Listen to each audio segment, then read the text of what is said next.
Your light breaks through our deepest fear.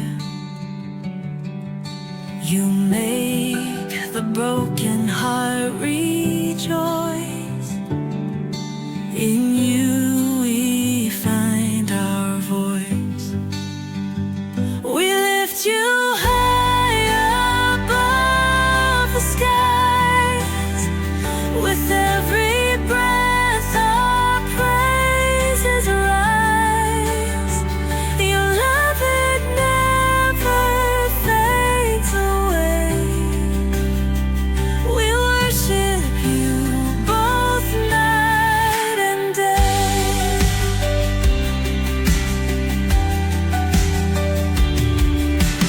Chains are broken in your name. In you we are never the same. Your power flows like mighty streams, fulfilling all our dreams. We lift you high above the skies. With every breath our praises rise. Your love, it never fades away. We worship you both night and day.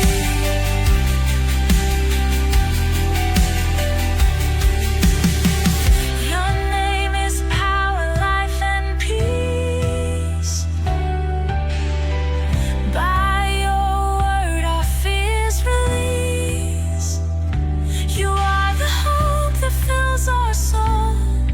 In you we find our goal. We lift you high above the skies. With every breath our praises rise. Your love, it never fades away. We worship you both night and day.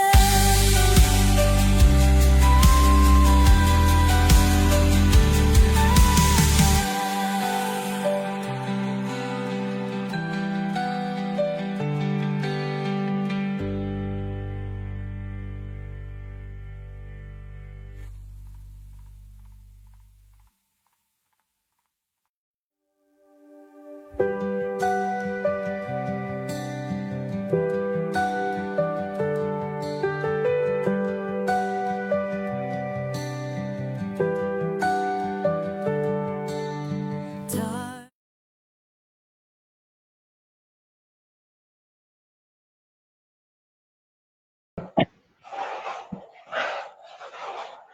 Okay, so magandang gabi sa lahat, sa mga viewers. At, magandang gabi din sa mga mananampalataya sa Panginoon. So ako po, ang pangalan ko ay si Pastor Azrael. Ako po ay isang pastor ng Bible Baptist Church. At yung kasama ko ay si Brother Michael. Okay. So, ang topic natin ngayon, ngayong gabi is revealing the false teachers according to 2 Peter. Kasi nowadays, nagba-viral ngayon, daming nakiklaim, everybody is claiming na naging totoong preachers, naging totoong teachers. So, i-reveal natin through the Word of God, through the Bible, yung mga false teachers. Ang layunin nito, kapatid, mga kapatiran, ay hindi po upang sirain ang mga relihiyon. Ang layunin nito, tayo po ay matuto sa salita ng Panginoon, what the Bible says regarding on the revelations, o sino ba yung false prophet, sino ba mga false teachers, at mga totoong teachers Okay. So 2 Peter, if you have your Bible, 2 Peter chapter number 2, 2 Peter chapter number 2, babasahin po natin upang ating mas lalong maintindihan ano po ba yung sabi ng Biblia patungkol sa mga false teachers. Ito, 2 Peter chapter number 2 in verse number 1. Aking babasahin. But there were false prophets also among people, even as there shall be false teachers among you, who privily shall bring in damnable heresies, even denying the Lord that brought them, and bring upon themselves swift destructions. So ang sabi dito in verse number 1, si Apostle Peter, kanya pong binigyan ng warning. Sinulat siya sa kanyang second epistles. Sabi niya, there were false prophets. Mention din niya yung word na even as there shall be false teachers. Okay, sabi ng Biblia, verse number 2, and many shall follow their pernicious ways, by reason of whom the way of truth shall be evil spoken of. And through covetousness shall they feign words, make merchandise of you, whose judgment now a long time lingereth not, and their damnation slumbereth not. Yung binasa natin, yan po ay King James Version ng 2 Peter chapter 2 verse 1 to 3. Okay, siguro bago tayo magsimula ng ating discussion, mag-pray muna tayo. Okay, mag-pray muna tayo. Let's pray. Ama naman sa langit, salamat po sa gabing ito. Salamat, Panginoon, sa iyong salita na kami po ay able na mag-learn at able, Panginoon, na matuto na iyong salita. Kayo pong magbukas ng aming puso at isipan. Ang layunin po nito, Panginoon, hindi po upang maghanap ng kaaway o maghanap, Panginoon, ng divisions. Ito po, Panginoon, ang layunin nito ay ilahad ang katotohanan from your word. I-check po namin kung sino po yung mga totoong teachers, the right preachers, and even the true prophets, Panginoon, na naisulat sa iyong salita. Salamat po din po sa salita sinulat ni Peter na bigay siya po, Panginoon, ng warning sa bawat Kristiyano na sa huling araw magsilabasan po ang mga false prophet and false teachers. Kaya nagpapasalamat kami that ibinigay mo, Panginoon, ang iyong salita in advance so that amin po mapag-usapan, mapaghandaan, at kami po ay maka-escape, Panginoon, sa mga possible trap ng kaaway na ang plano, Panginoon, na kami po'y sirain at ilayo sa katotohanan. Ito po'y dinadalangin namin sa aming mahal na Panginoong Hesukristo na tagpalitas. Amen at amen. Okay, so andito po tayo sa ating topiko. Again, the title of our discussion tonight patungkol sa revealing the false teachers na makikita po sa Biblia. Kasi lately, tayo po ay nakarinig ng mga maraming debate, mga debates, marami pong mga discussions, argument na makikita sa social media. At yung mga reasoning, ang mga logic, ay yung iba gumagamit ng mga reference, gumagamit sila ng mga historical books, gumagamit sila ng so-called, mga libro nila. But mostly, sa mga discussion argument, yung Biblia ay palaging out. Yung Biblia ay hindi po nabuklat, ang Biblia ay hindi po na ng pagkakataon na ito po'y magsalita. For me, yung mga references, yung mga histories, kasi ano yun it could not be the tawag doon, hindi natin magawin na absolute talaga yung truth ng historical books. Kasi yung historical books, it might be yung nagsulat noon, they're writing those books because naging debutado sila sa ganong belief. Dami din mga belief na against doon sa mga naisinulat.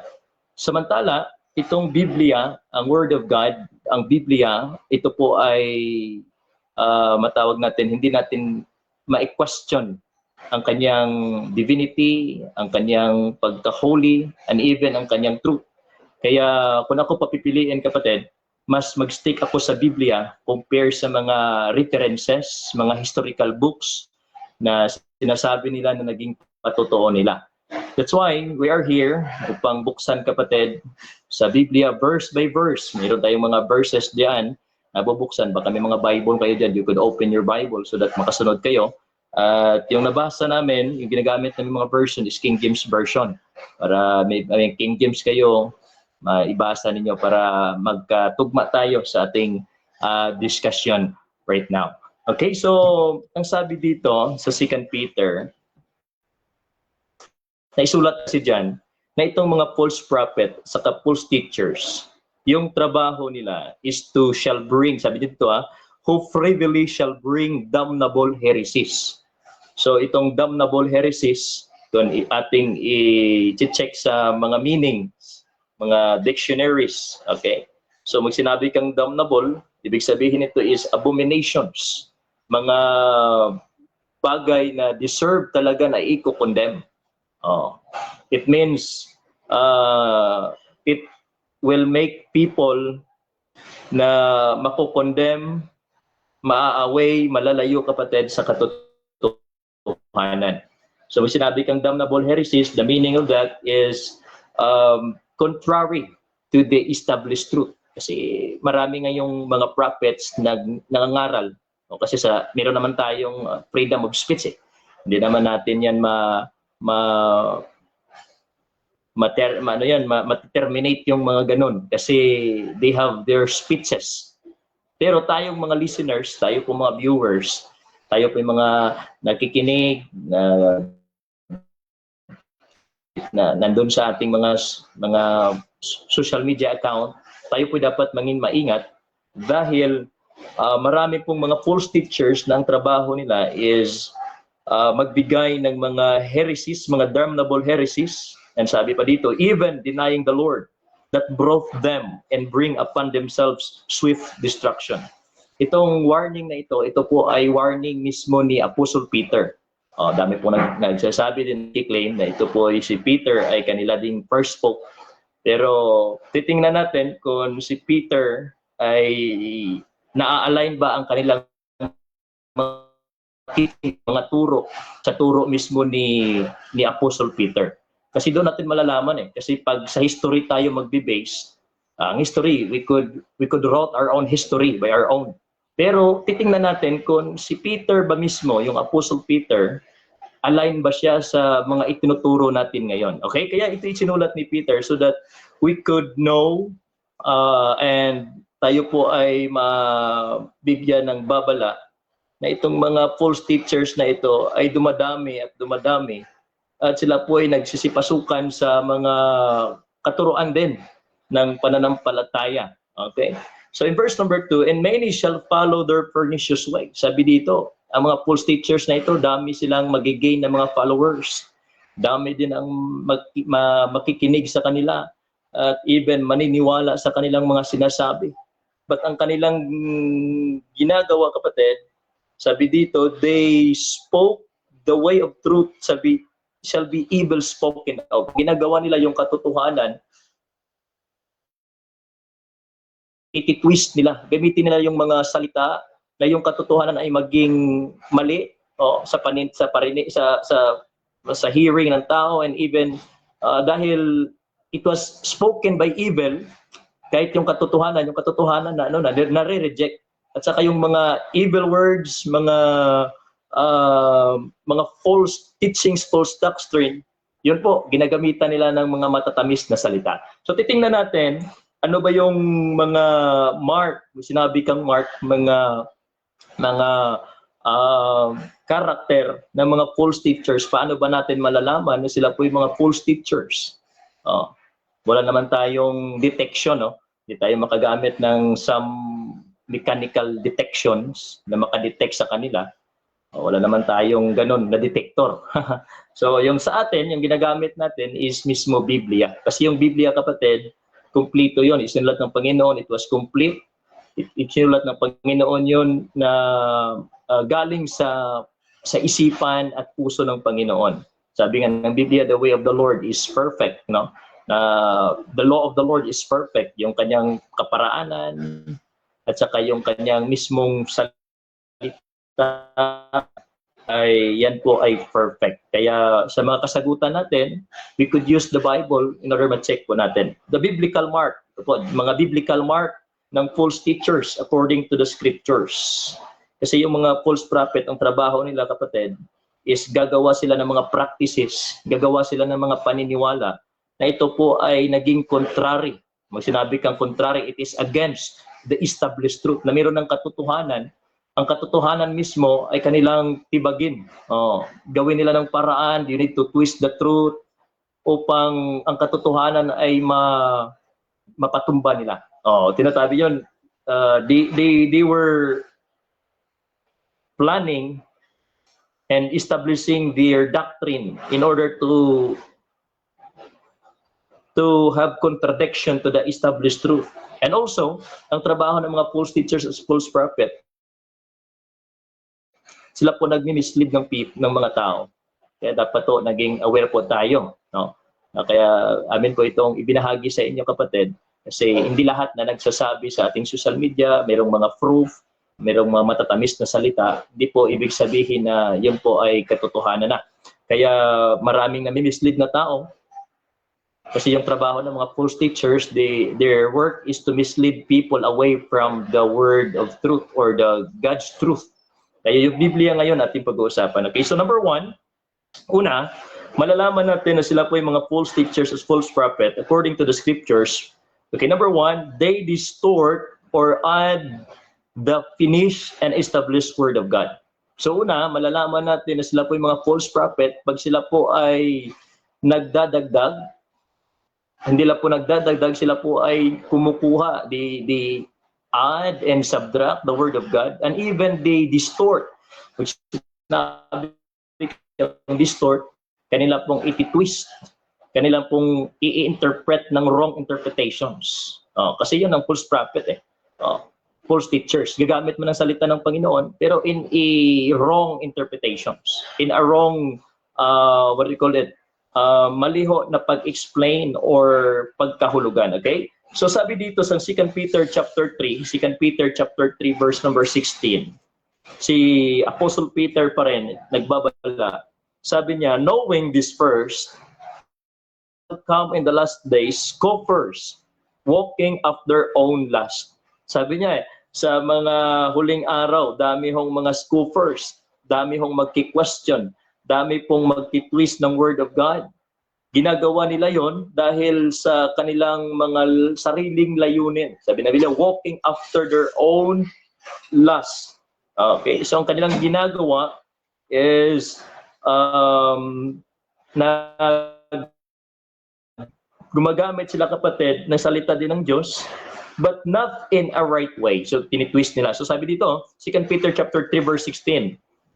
Verse 3 yung kanina yung binasa ko. In verse number 16 sabi dito, as also in all his epistles, speaking in them these things in which are some things hard to be understood, which they that are unlearned and unstable rest as they do, also at other scriptures unto their own destruction. So sabi ni Apostle Peter, daming mga hard saying, some of them hindi po nakaintindi, sa mga iban din po ay mga mahihina, hindi pa masyadong mature ang kanilang natutunan. So ginagawa ng mga false teachers, they try to distort, they try to add, they try to twist the word of God.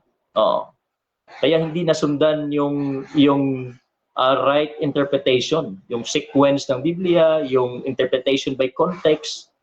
Yung kanilang ginagawa, kumukuha sila ng mga verses, ng mga salita ng Panginoon, ng Biblia din, na katugma lamang sa kanilang mga established na doktrina. Okay?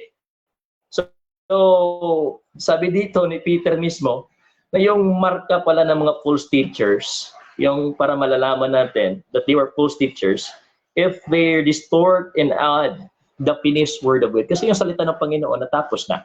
Wala na po tayong extra revelation sa Panginoon. Hindi na po tayo gumagamit ng mga panaginip, no, ganun, na upang kukunin yung mga salita ng Panginoon. Kaya yung Biblia is sinulat na cover to cover, tapos na yun.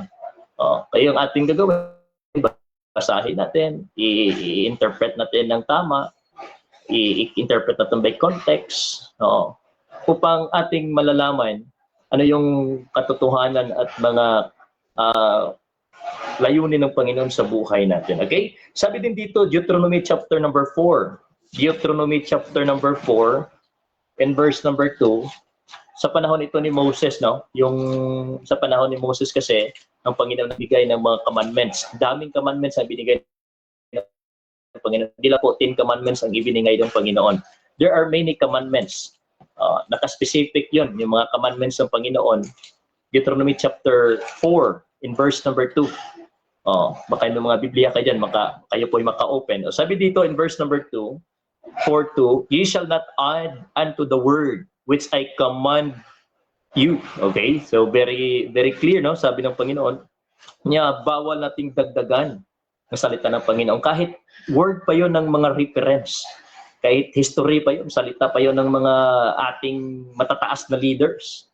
Pag hindi po ayon sa Biblia, hindi po naisulat sa Biblia, or hindi po in a right interpretation sa Biblia, we could consider is a false teaching. Kaya yung false prophet, sila po ay magagaling magtitwist ng salita ng Panginoon. Ititwist nila in order to be fit, mag-fit po, kapatid, sa kanilang self-made na doktrina. Okay? So sabi dito, huwag nating dagdagan, you shall not add unto the word which I commanded you, neither shall ye diminish aught from it. Tingnan mo, yung mga bagay na nakasulat doon, ano yung gawain ng salita na bawal mong kukunin. That ye keep the commandments of the Lord your God, which I commanded you. So yan po, sinabi diyon sa Deuteronomy chapter number 4, verse number 2. So una, yan po ang mark ng isang false prophet. Okay, number 2, paano po ba natin malaman na siya po yung false prophet? Wala po tayong person dito na tinutukoy, kapatid. Yung tinutukoy natin, yung false prophet, kayo na po yung mag-judge, kayo na po yung magsusi kung sino yung mga false prophet. Kaya binigyan tayo ng salita ng Panginoon so that we could be aware and so that we could be wise. Sino ba yung ating pakinggan? Sino ba yan itong ating ipapalo? Sino ba yung ating susundin? Okay? Kasi it affects it. Kung sino yung sinusunod, it affects your belief. Yung belief mo kasi, naapektuhan din yun. If you follow false teachers, then very obvious na yung matutunan mo is mga false teachings. Okay, number 2, yung ginagawa ng mga false teachers, hindi lang po sila po ay nagdi-distort or nag-a-add or nagsasubtract ng Word of God. Ang kanilang ginagawa, they denied the divinity of Christ. Kasi sa Biblia, ang salita ng Panginoon, meron yung foundation eh. Yung foundation doon si Kristo. Yung foundation doon yung Panginoon. So ginagawa ng mga false prophet, they denied the divinity of Christ. Yung iba sa kanila, sabihin nila si Kristo hindi Diyos, hindi si Kristo Diyos. Samantala, maraming mga verses sa Bible, and most, hindi lang marami, but from Genesis to Revelation, yan po ay nagpapatunay na si Kristo po ay isang Diyos. And also, not just to deny the divinity of Christ, they denied also the saving work of Christ. So ito yung mga false teachers. Dinideny nila yung ginawa ni Kristo sa cross. Kaya gusto nila yung kanilang ginagawa, yung makikredit sa kanila. Maraming nagtanong, ano ba ang daan ng kaligtasan? Kasi yung Biblia, very straight yung Biblia. Sabi ni Kristo, I am the way, the truth, and the life. Wala na akong ibang daan, kundi si Kristo lamang. Yan ang sabi ng Biblia. But this false prophet, they denied the saving work of Christ. Yung kanilang i-emphasize, yung mga gawain nila. Kaya sabi nila, gumawa ka nito, mga mabuting gawa para tayo may liligtas. Bakit? Yung ginawa ba ni Kristo sa cross, hindi pa ba yun enough? Or it could be less powerful? Kaya dagdagan pa ng mga gawa. Yung ginagawa ng mga false prophet, sila po ay nagdi-deny ng saving work of Christ. And only the saving work of Christ, they denied also the authority of Christ. Yung authority ni Kristo.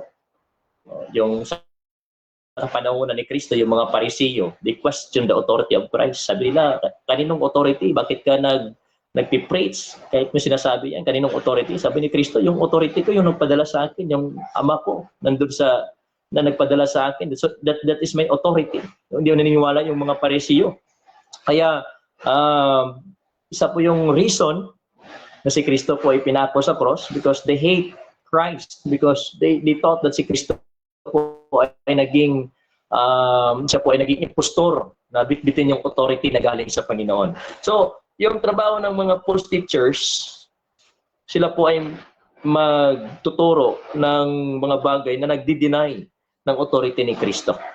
Si Kristo hindi Diyos, si Kristo hindi dapat nating sambahin, o pananampalatayahan, o ganon. They tried to deny those things. Kasi 2 Peter chapter 2, tingnan natin 2 Peter chapter 2 verse 1. Si Peter, sinabi ito ni Peter na tayo po'y mag-ingat dahil itong mga false teachers, yung kanilang gawain ito, tingnan natin, verse number 2. Chapter 2 verse 1 pa rin. 2 Peter chapter 2 verse number 1.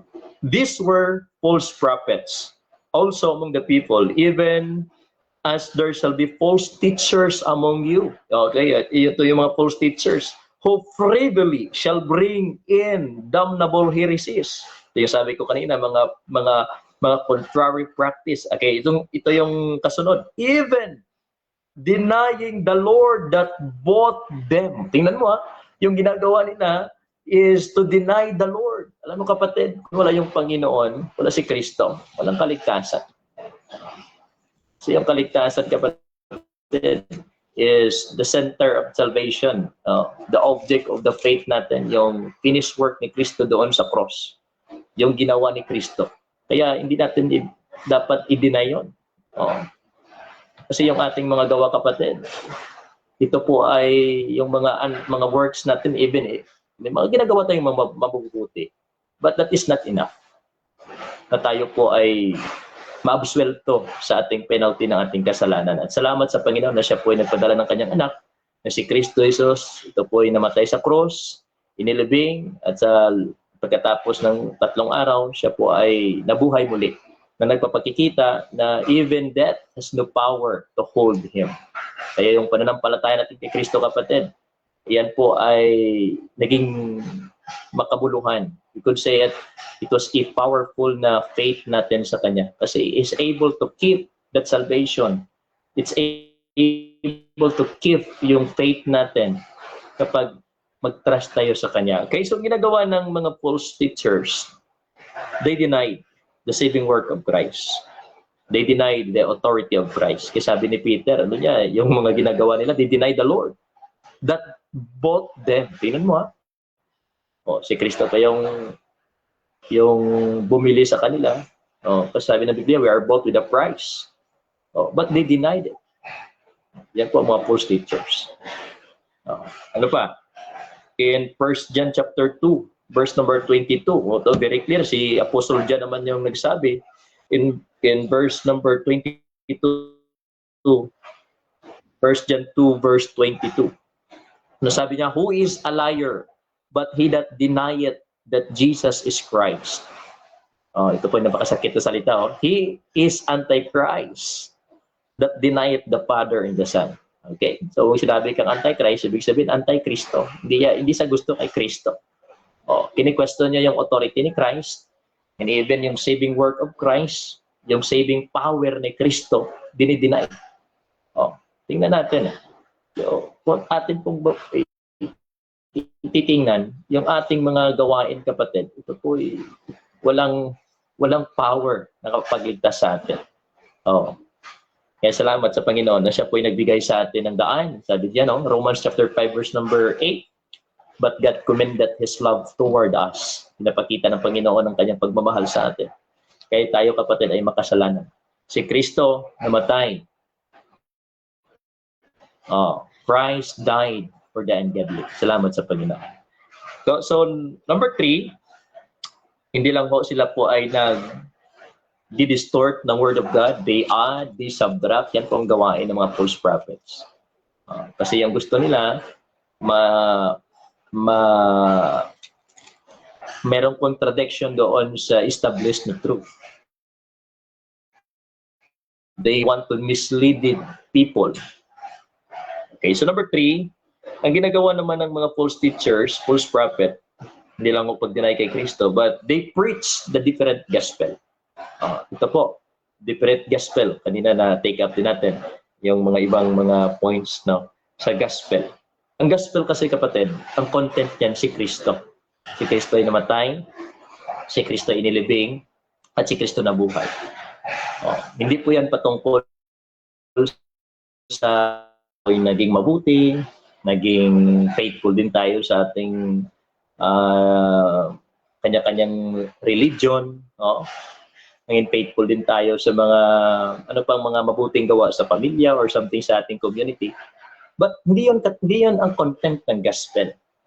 Kaya sabi niya ni Apostle Paul, I'm not ashamed of the gospel of Christ, for it is the power unto God unto salvation. Ito po'y power ng Panginoon sa kaligtasan yung gospel. Si Kristo po'y namatay, inilibing. Kasi maraming nagpipreach, yung mga false teachers, nagpipreach sila. Sila po'y marunong din magturo. Nagtuturo sila, iba sa kanila is they were very good in logic. Mayroon silang mga logic, mayroon silang mga trap na mga tanong para makukonvince yung mga listener nila. Kasi sabi ng Biblia, marami silang follower, mananampalataya sa kanila, but later on, marireveal pa rin yun yung katotohanan. Okay? So they will preach, sabi nila yung kaligtasan is dapat mayroong pananampalataya at mabuting gawa. Yun po ay hindi po yan katuruan ng Biblia. Si Peter mismo, hindi yan itinuro ni Apostle Peter. Si Apostle Paul, hindi po yan itinuro ni Apostle Paul. Hindi po yan itinuro ng mga apostles. Sabihin natin, meron tayong apostolic succession. Meron tayong doon kami galing. So titingnan natin kung yung mga tinuturo ba ninyo is aligned ba sa tinuturo ng mga apostles. Kasi pag doon tayo magbibigay sa history, yung history, we could make our own history. Na yung side is on us. Makagawa tayo ng ganong history. But the Bible will judge us. Yung Biblia, i-check natin sa Biblia. Ito yung ating measurement, measuring tools. Dito natin i-measure, dito natin i-balance, o tinatawag natin way balance. Okay? So, ang Biblia nagtuturo na ang salvation, kapatid, is through faith alone. Through faith alone. Saan po tayo mananampalataya? Mananampalataya po kay Kristo.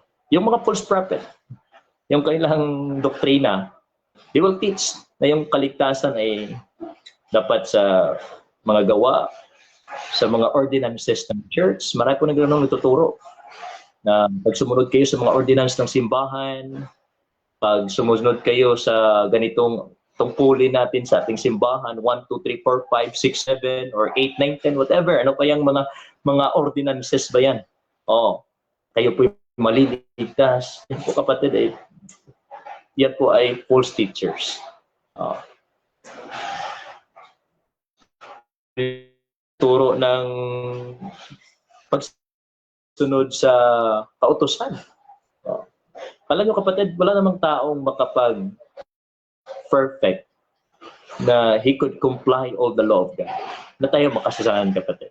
Lahat tayo ay merong mistake at wrongs.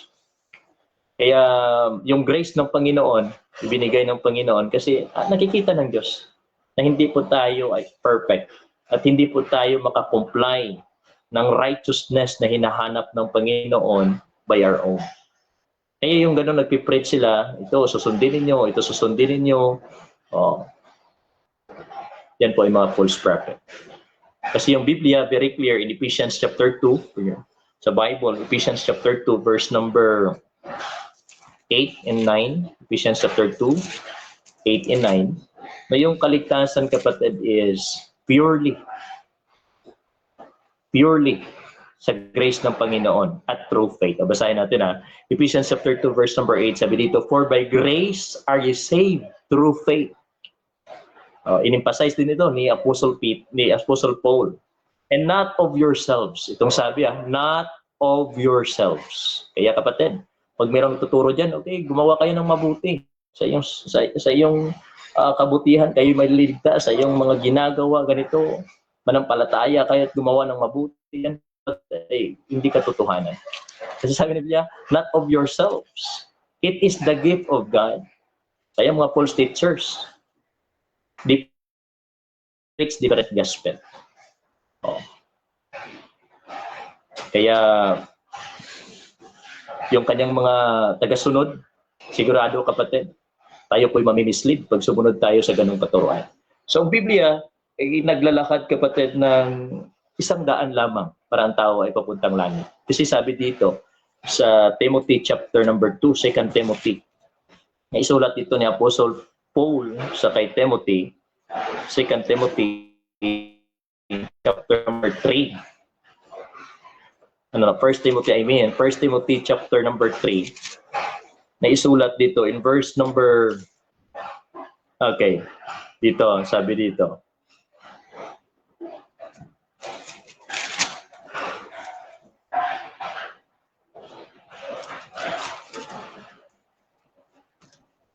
yes.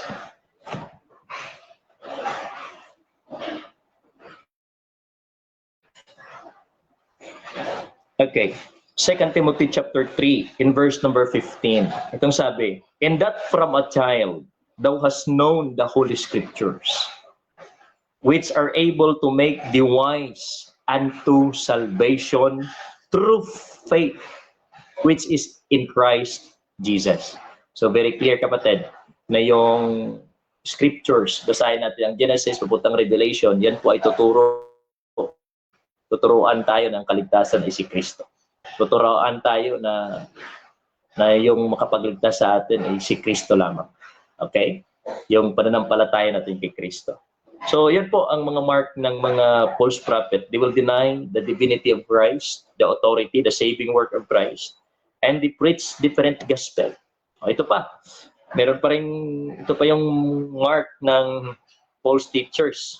Makikita mo sila, if thou could notice them, maalam mo na sila po yung mga false teachers. Okay, so ginagawa nila, they appeal to the human desires, not on repentance.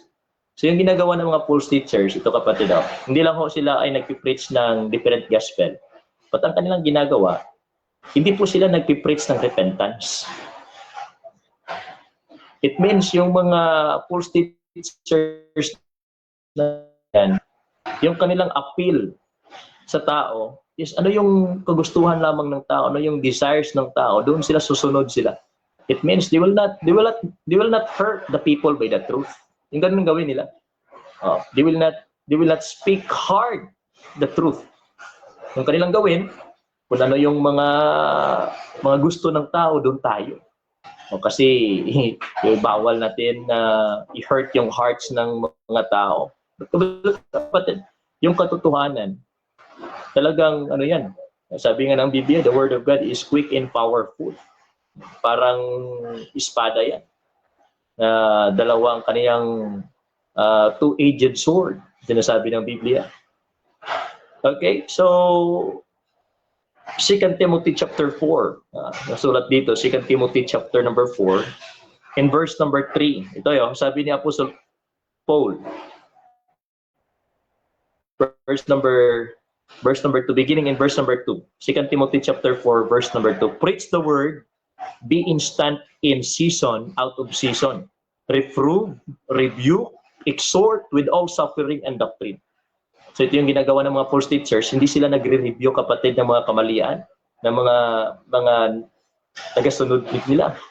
Because they're just catering, they're just appeal the human desires. Si Peter mismo nagsabi sa we ought to obey God rather than man. Yan po. Pag tayo po ay naging successor or meron tayong succession ni Peter, dapat ang prinsipyo din ni Peter ay atin din nare-receive or atin din ipinapractice. Ano yung principle ni Peter? Sabi ni Peter, we ought to obey God rather than man. Hindi ho dahil kayo'y leader, kayo'y hari, ay nako, matakot tayo. Hindi ganoon. Ang katotohanan kapatid, it must be spoken loud. It must be kahit na masagasaan, kahit merong masaktan, katotohanan. It must be spoken. So false teachers, the mark of the false teachers, they're catering. They appeal the human's desires, not on repentance. Kasi sabi dito in verse number 3, tingnan natin. 2 Timothy chapter number 4, verse number 3. For the time will come when they will not endure sound doctrine, but after their own lust shall heap to themselves teachers having itching ears, and they shall turn away their ears from the truth, and shall be turned unto fables. So sa coming end times, sa end times kapatid, papunta na tayo sa mga huling araw. Hindi natin nalalaman what would be the time, the day, the hour na ang Diyos natin ay babalik. But the Bible says that we are now papunta na tayo sa end times kapatid. At ito yung mga tao. Yung mga tao ngayon ay hindi sila mag-i-endure sa mga sound doctrine.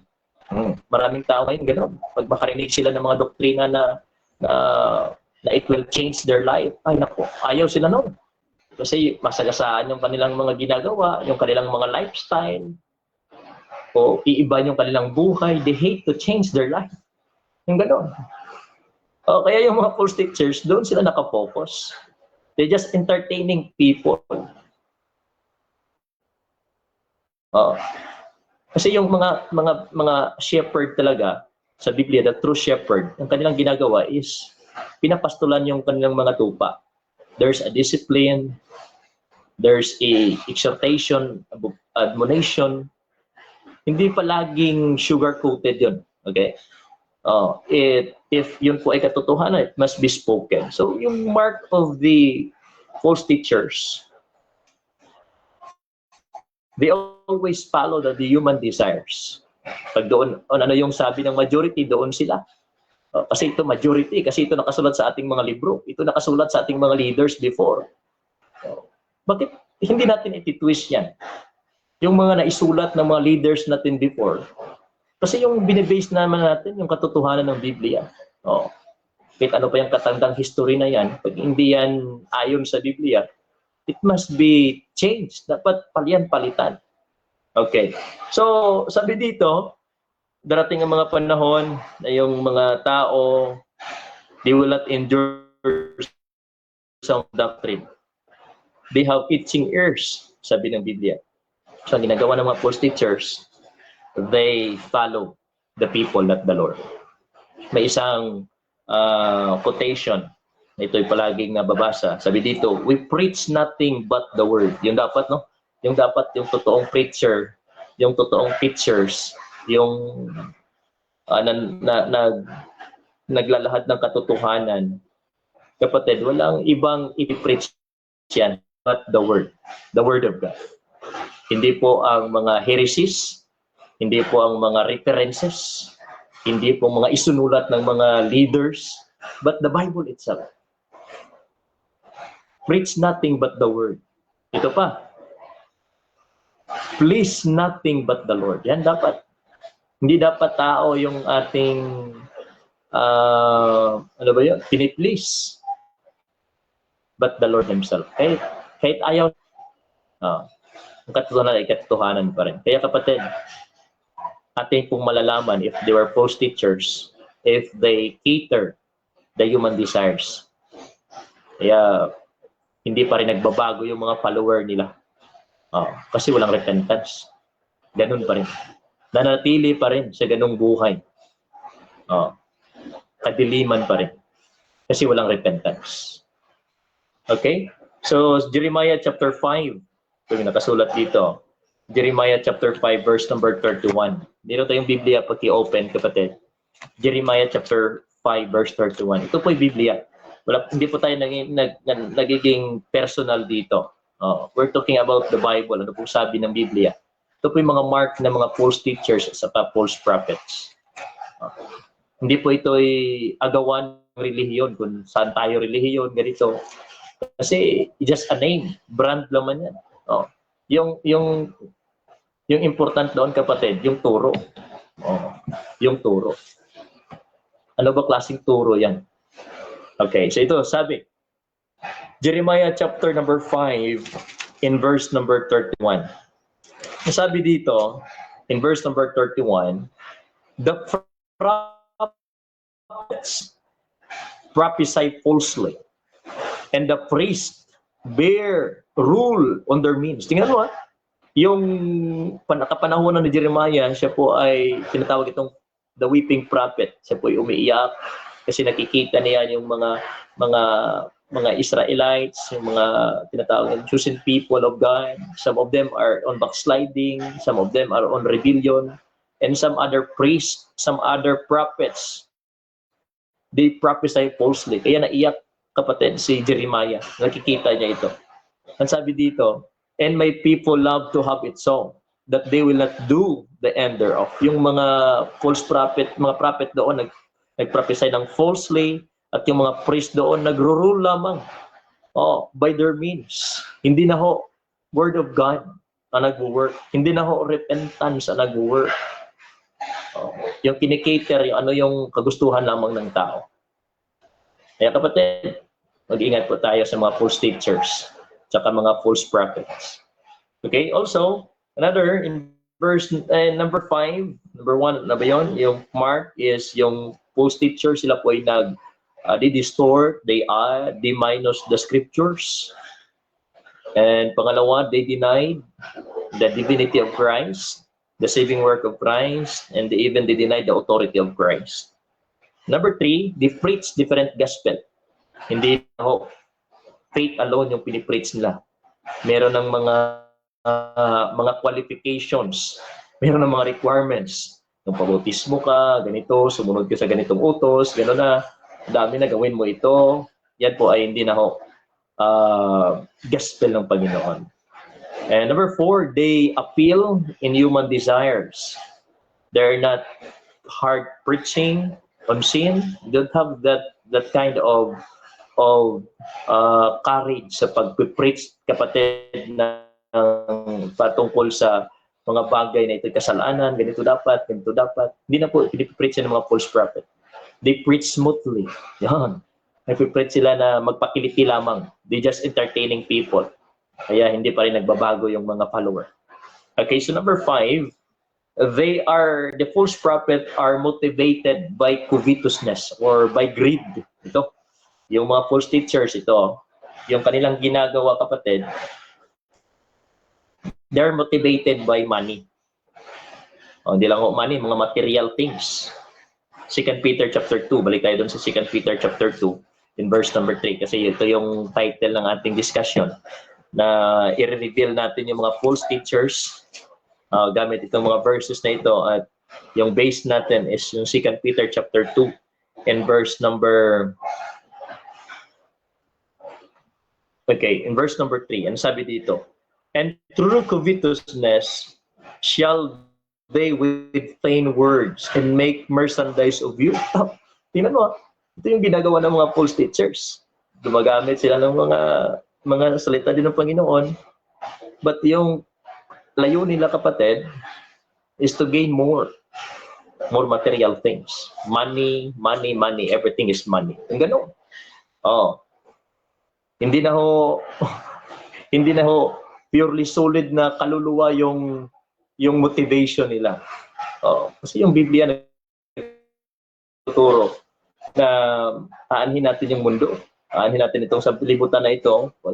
If we shall gain this whole world and then we lost our soul, it's useless din, kapatid.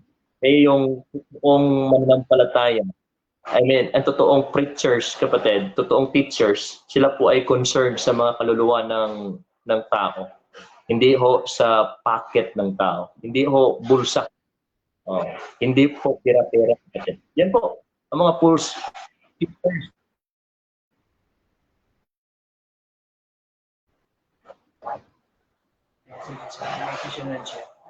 Sige. After nito. Okay. So, they are motivated by greed and covetousness. Sabi dito, no? Through covetousness, they with plain words and make merchandise of you. Kaya dapat maingat tayo, kapatid. Sino yung ating pinapalo, sino yung ating saan tayo nagkikinig. Kasi mga false teachers ngayon, kapatid, they are They are making money through the Word of God. Yan po, business na ginagawa nila. False prophet yan. Mga false teachers yan. Way back on the time of the apostles, sabi nga ng Panginoon, huwag kayong bibit-bit ng kahit ano. Motivation ninyo is pumunta doon sa mga lost. Pumunta doon sa mga hindi pa nakarinig ng gospel. Katuruan sila ng mga katuruan na itinuro ng Panginoon, sabi ng Panginoon. Yung mga itinuro ko sa inyo, sabi ng Panginoon. 1 Timothy chapter 6.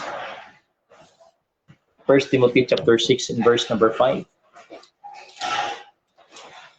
Okay, 2 hours naman ito yung Brother Russia, ito ba 2 hours? 1 hour. Yeah, 2 hours, 2 hours. Yung ano karon, yung 30 minutes or yung i-cater natin yung mga question and answer nila. Yung question nila, tayo po isasagot. Okay. So 1 Peter Timothy, 1 Timothy pala. 1 Timothy chapter 6 in verse number 5.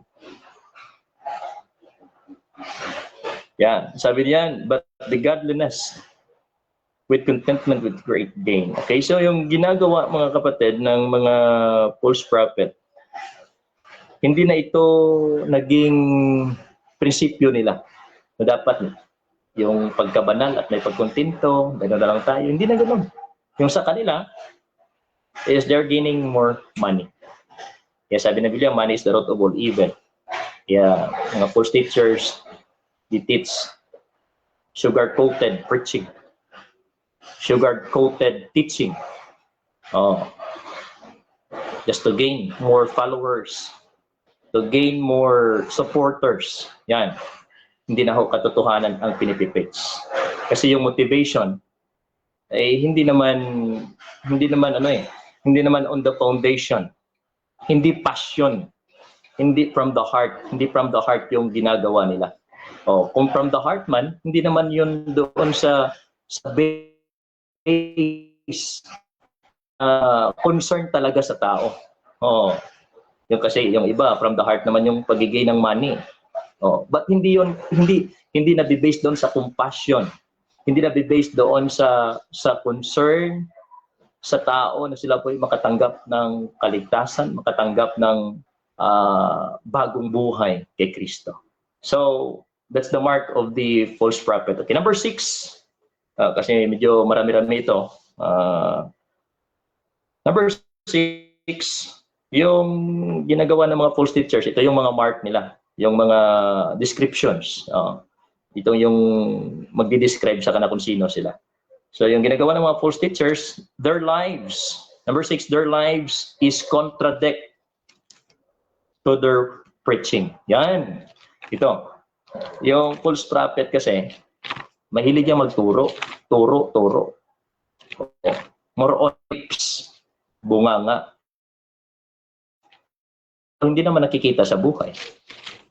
Hindi naman sinasabuhay yung sinasalita. Di ba? How could you teach? How could you preach na ikaw mismo yung nagpipreach? Ikaw yung nagtiteach, hindi mo isinunod.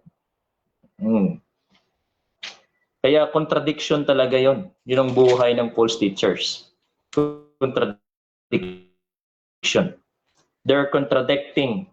They're preaching to their lifestyle and even to their yung kanilang pamumuhay. Na isang sikat na quotations. Sabi dito, life must speak louder than our lips. Yan. Yung buhay natin sana mas maingay compare sa ating mga bibig. Kasi kahit kaano kaingay yung bibig natin, yung buhay natin, hindi naman isa sa buhay. Yun, that's the part of the false teachers. Open your Bible. Matthew chapter 7. Yan po, nakasulat yan.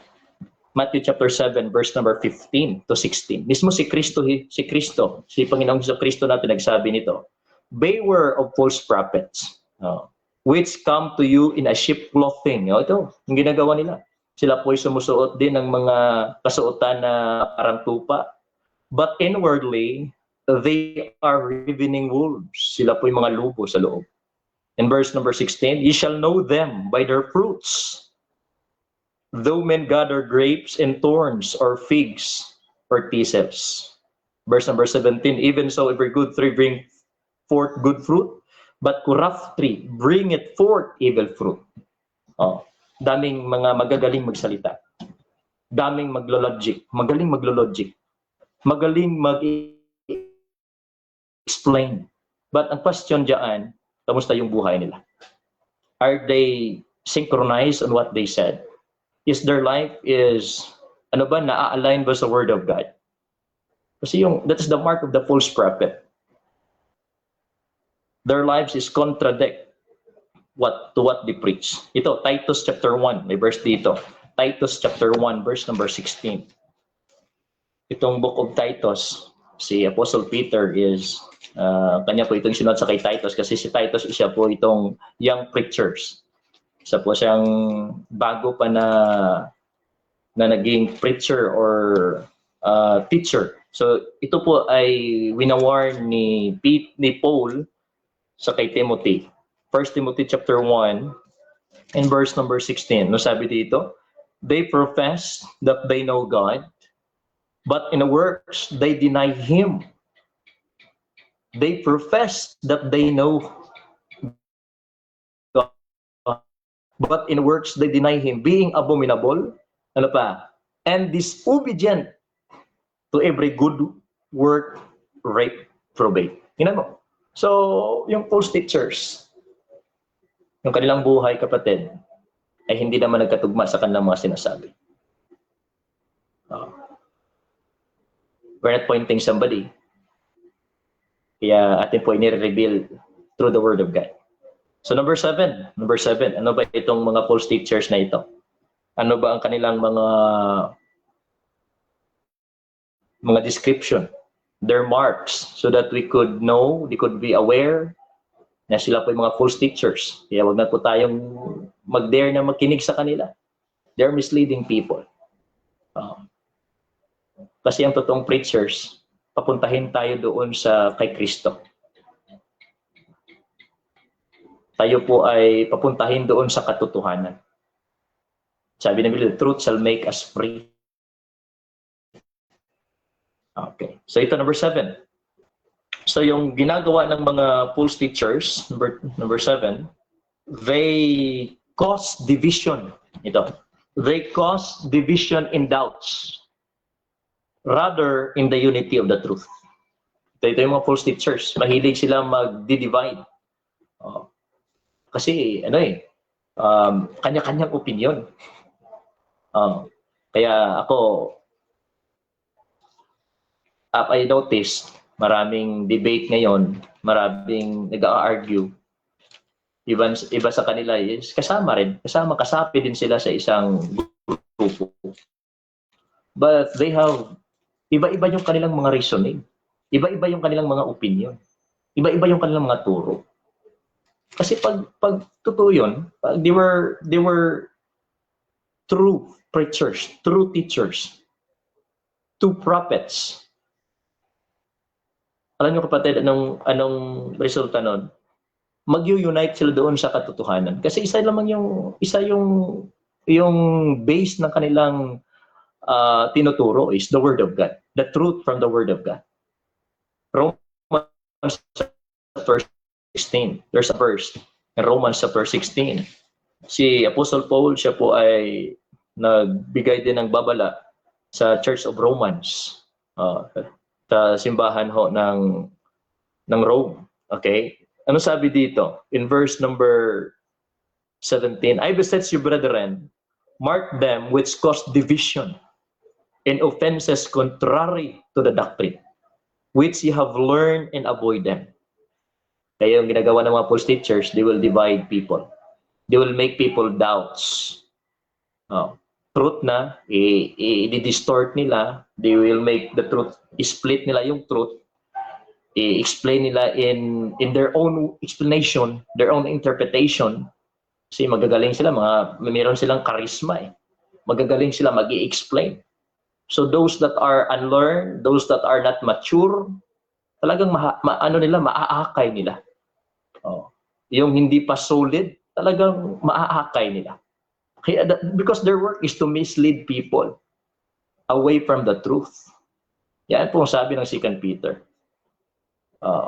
In verse number 8, ano sabi dito? For they that serve not our Lord Jesus Christ, but their own belly. Tingnan mo, ha? And by good words and fair speeches, deceive the hearts of the simple. Yan. Kaya sabi ng Panginoon, tayo po, ni Apostle Paul, sabi niya, imamark nyo, talagang bantayan ninyo yung nagkukumit such divisions. Kasi gumagamit sila ng mga fair speeches. Talagang magagaling magsalita. They could gain the audience. Yan. They could gain yung kiliti ng tao. The audience impact nandun sa kanila. But the question is of the truth. Baka audience lang yan. Kasi magaling ka mag-actor. Actor ka kasi. Nandun ka kasi sa stage. You're just acting yourself. But how about the truth? Yan. Sabi ng Biblia, they serve their own belly. Meron silang mga hidden agenda. And deceive the people, the hearts of the simple, sa mga speeches nila. That's the mark of the false teachers. Okay? So another, number 8. The false teachers, they rely on the signs and miracles and charisma or some other claims appointment. Ito, yung mga false teachers naman, na meron silang mga signs, meron silang mga miracles, doon sila nagfo-focus. Yung kanilang mapagaling, they have the power, meron silang mga revelation, sabi nila, may mga claims sila, nandito, kami po ay nanaginip, ganito, kami po binigyan ng sulat ng Panginoon, may nakita po kaming isang ganito, ito patunay na tinawag kami ng Panginoon. They have they could call it appointments. And they use their charisma to gain the hearts of people. But actually, mga kapatid, yung totoong preachers kasi, yung totoong teachers, magre-rely yun sa truth tsaka sa Holy Spirit. Kasi yung Holy Spirit yung magbigay ng interpretations sa heart ng tao. Siya yung magko-convict sa heart ng tao. The Holy Spirit and the truth. Kaya yung hinahanap ng Panginoon na mananampalataya, kita na ito sa John chapter number 4. John chapter 4. John chapter 4. Ito yung hinahanap ng Panginoon. John chapter 4 in verse number 23. John 4:23. Sabi dito, but the hour cometh, now is when the true worshiper shall worship the Father in spirit and in truth. Yon. Hindi po sa charisma, hindi po sa mga signs and wonders na yung pinapakita. Dapat yung tao, yung tagasunod, ay sila po yung susunod dahil sa katotohanan at through the Holy Spirit.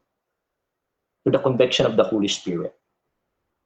There's no other any amulets or any such way nga ginagamit natin upang maakay natin ang tao. But yung ginagamit natin is yung katotohanan at yung Holy Spirit ng Panginoon. Matthew chapter 24. Matthew chapter 24. Ito po yung sinabi din ni Jesus Christ when he talked about the coming end times. The coming tribulations. Ito po yung kanyang sinasabi na marami hong mga false teachers, even false Christ na magpapakita din ng mga sign and wonders. Matthew chapter number 24 in verse number ito 24. Matthew 24:24. Ang sabi dito, and there shall arise false Christs. Hindi lang false teachers, but meron pang false Christ. Magpakilala na siya si Kristo. Magpakilala na appointed. Magpakilala na meron siyang meron siyang authority na siya po ay si Kristo. the false Christ, and also the false prophet, the false teachers, and shall show great signs and wonders. Na meron silang ipapakita din ng mga signs na talagang yung mga tao, yung mga hearts of the simple, ma-persuade sila by those signs and wonders na ipapakita nila. But sabi dito ng Biblia, in so much that if they were possible, they shall deceive the very elect. Madami silang kapatid na ma-deceive. And even yung mga nanampalataya is, they could possible, sabi dito, they could possible deceive. Oh, grabe yung grabe yung mga deception, mga deceptive tricks na ginagawa nila. Yan po ang mga false teachers. Ito, 2 Thessalonians chapter 2. Ito po sabi ni Pablo pa rin. 2 Thessalonians chapter number 2 na verse number 9 and to 10 na sa huling araw, kapatid, ito yung mangyayari. The false teachers, the false prophet, they will arise and they will have their signs and wonders. Okay, basahin natin 2 Thessalonians chapter 2 and verse number 9 to 10. Even him whose coming is after the working of Satan, with all powers and sign and lying wonders. Kung natin po titingnan, si Satan is different person yun from the Antichrist. Iba kasi yung Antichrist. Si Satan, they call it the dragon, the old serpent. Yan po ang sinasabi ng Revelation. At saka yung beast na sinasabi doon, siya po yung Antichrist. Siya po yung naging, ano ba yun? Siya yung representation ni Satan. He will prepare the way of Satan. And also, yung dragon, yung beast, mayroong partner yon. Yung partner nila, yung mga false teachers, mga false prophet. Yung kanilang gagawin, they will unite in one cause na yung tao ay maakay, mapaniwala sa mga maling katuruan. Kasi the work of Satan don't want people to go to heaven. He wants people to go to hell. So paano, pastor? Ang kanyang gagawin is he will mislead people. Ituturo yung iyong ibang daan. Ituturo yung ibang mga katuruan. Para yung tao ay susunod sa kanya, sa kanang turo, and later on they will know na nandun na pala sila. Kaya kapatid, naisulat dito sa Biblia so that they could give us warning. It will give us precautions. Ano yung gagawin natin? Ito, ang sabi dito sa verse number 10. With all deceivableness of the unrighteousness in them that perish, because they receive not the love of the truth that they might be saved. Talagang matinik yung tricks ni Satan na gagawin sa end times, kapatid. Kaya be careful po tayo where we are about entering into the end times. Papunta na po tayo doon. Daming tricks si Satanas. And he will use the teachers of the Word of God. They will use them and they will teach falsely. Yan, ganun gawin niya. And they call it false teachers. Yan. Kaya marireveal, kapatid, if you stick on the Bible, makikita mo talaga sila kung sino sila. So lastly, sino ba yung mga false teachers? Description, the mark of the false teachers. The false teachers reject correction and authority. The false teachers are not teachable. Ito, yung ginagawa kasi ng mga false teachers, pag sila ho'y makokorek, oy nako, talagang aawayin ka ganun. Yung mga false teachers, pagpakitaan mo ng mga verses, pagkitaan mo ng mga salita ng Panginoon, ito yung sabi ng Biblia. Ay nako, they were defensive on that. They will try to protect the false doctrine na kanilang standing talaga. Kaya makikita natin, pag false teachers yan, hindi yan maniniwala sa mga correction. Manatiling mali yun. Yung kanyang sabihin, bahala akong mamatay dito sa ganitong paniniwala. I will not give up. Okay, ito. May bersikulo dito sa Biblia. Ito, dito tayo sa 3 John. I don't know if kayo po ay nakabasa na nito. Mayroong isinulat si John dito. May isang tao na kanyang sinulat, minention sa 3 John chapter 1 and verse number 9. 3 John Sabi dito, verse number 9, I wrote unto the church, but Diotrephes, okay, si Diotrephes po ay isa ding teachers doon sa simbahan na kung saan po ay sinulatan ni John. Sabi dito, sinulat ko ito sa simbahan, but Diotrephes, who love to have the preeminence among them, receive not us.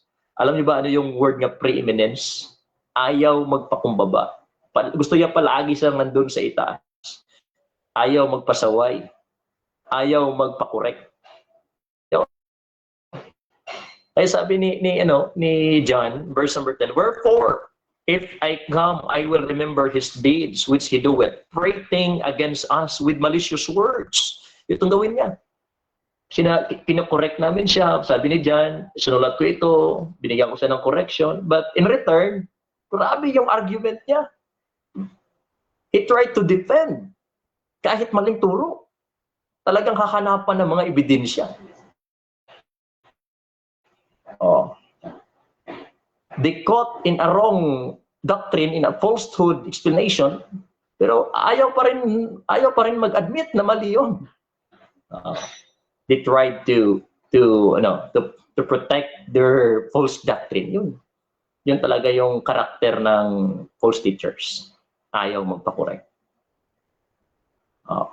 Sabi niya, binalikan kami ng mga malicious words, sabi ni John. Ayaw sa magpakorek. Not content therewith. Basta natin verse number 10 sa 3 John chapter 1, verse number 10. Biblia ito kapatid. We're talking about the revelation from the Word of God. Hindi po tayo gumamit ng ibang libro, ha? Hindi po tayo gumamit ng ibang mga references. Hindi po tayo gumamit ng mga history books na it could be a bias. Ito sa salita ng Diyos. So that isa yung measuring tools natin, isa yung way balance natin yung scriptures, yung Word of God. So sabi dito, in verse number 10, therewith neither that he himself received brethren, hindi siya tumanggap. Ayaw yung tumanggap. Ayaw yung tumanggap talaga ng correction. Forbideth them that would and cast them out of the church. Yung kanyang gagawin, he will go against the truth. Ito, may isi-share ako sa inyo, kapatid.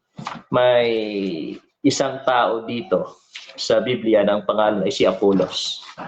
Ito din ho ay naging teacher din siya ng salita ng Diyos. Pero yung kanyang itinuro ay hindi kumpleto. Ang kanyang tinuro ay baptism lamang ni John. Ito yung totoong teachers. Ito yung talagang makasabi natin na ito galing ng teachers talaga ito ng Panginoon. Ito tinatawag na true preachers talaga. Totoong taga-turo talaga ng salita ng Diyos. Kasi if may kulang siya, he is not denying or ayaw niya na manatili sa ganong pride na ayaw ko magpaturo. No, but instead, if that is truth, then I will learn. If that is truth, I will humbly. Yan, it's the word. Magpakumbaba akong gusto kong matutunan din yan. If somebody could teach me, I receive it. Kaya itong mga maraming sa social media ngayon, kapatid, nagba-viral ngayon. Sabi ko nga, maraming katotohanan na some of them they hear the truth, but they try to contradict the truth just to defend. But the bottom line is the pride. Yung pride kasi. Yung totoong preachers, pag mali ka, talagang sasabihin mo yung katotohanan ng mananaig. If mali ako, I will learn the truth. Ito. Saan ba ito? Book of Acts chapter number 18. Book of Acts chapter number 18, if you have your Bible. Acts chapter number 18. Ito, sundan nyo kapatid, para makikita ninyo na verse. Meron talagang sa Bible natin i-check. Kaya yung title ng ating segment ngayon is Revealing the False Teachers According to the Scriptures. Scriptures yung ginagamit natin. Acts chapter number 18, verse number 26. Ito. Siguro mag-start tayo in verse number 24 na lang para mas malago nating maintindihan. A certain Jew named Apollos, may isa sa pong Hudyo, born in Alexandria, ang sabi dito, an eloquent man. Napaka knowledgeable na taong ito. Eloquent man. Ilagay natin siguro mataas yung kanyang degree na pinag-aaralan. Eloquent man. Ang sabi dito, and mighty in the scriptures. Meron siyang mga ideas, not just ideas, but the description in the Bible is mighty. Sinabi kang mighty, marami talagang alam sa scriptures. Came to Ephesus, pumunta sa ng Ephesus in verse number 25. This man was instructed in the way of the Lord. Siya po ay nakapag-aral, or he was instructed. I don't know if siya po ay siguro nandun sa kanilang group, siya po ay maliit pa na itunuruan na ng godly way or way of the Lord. Sabi dito, and being fervent in spirit. Ang kanyang desire, matawag natin that he is on fire. Willing talaga siya. And sabi dito, he spake and taught diligently the things of the Lord. Yung kanyang nalalaman, kanyang itinuro. Only the baptism of John. Pero ang kanyang scope ng kanyang nalalaman is patungkol lamang sa turo ni John. Sino ba ito si John? Si John the Baptist. Yung bautismo ni John ang kanyang naituro. Kaya merong Kristiyano dito, ito po yung mag-asawa. Ang pangalan nito ay si Aquila at saka si Priscilla. They were not pastors. They were not leaders sa church. They were just a normal, supportive members. They are just normal na supportive and faithful believers of the Word of God. So in verse number 26, and they began to speak boldly in the synagogue, whom when Aquila and Priscilla had heard, they took him unto them and expound him the way of God more perfectly. So nang narinig ni Aquila at saka ni Priscilla na ito si Apollos ay he is teaching the way of the Lord, pero ang kanyang nalalaman ay hindi kumpleto. The baptism of John only. So ang kanilang ginawa, pinuntuhan nila si Apollos, kanilang in-invite at saka tinuruan, kapatid, and they expound the word of God, the way of perfectly. Tinuruan nila ng ano pang mga bagay, ito dapat yung malaman, ito dapat malaman. Alam niyo kapatid, in verse number, titingnan natin dito, in verse number 26, si Apollos kapatid, hindi siya nag-argue or something, nag-defense, but instead, he claimed it humbly. He absorbed it na merong teachable heart. Yun po ang totoong teachers of God. That's why if somebody would claim that they were teachers of God, then show them. Ipakita sa kanila if they're willing to admit that they were wrong and they're willing to admit the truth, to receive the truth from the Word of God. Yan po, pag hindi po yan a-admit, hindi po yan re-receive, hindi po yan i-give up yung maling katuruan. Yan po kapatid, yan po ay false prophet, false teachers. Okay? Kaya kung ating titingnan kapatid, talagang marireveal sila. Pag doon tayo magbe-base sa Word of God. Hindi po palakihan ng simbahan, hindi po paganda ng salita, hindi po kung sino yung kilala, hindi po ito. Hindi po nandun ang sukatan. But ang sukatan ng true teachers, if he abode in the truth. Ang sukatan kapatid if nandun siya sa katotohanan. So that's all kapatid. Meron pa tayong mga ilang time siguro na makapagbahagi din kami ng salita ng Panginoon. As of now, yan po ang ating lesson ngayon or ma-share namin patungkol sa pag-reveal through the scripture sino yung mga false prophet at saka sino yung mga false teachers. Okay? Brother Rasha, baka may mga tanong tayo na ba gustong tumanong. So we have still the time. Okay mga kapatid, so shoutout muna sa lahat ng ating nasa live.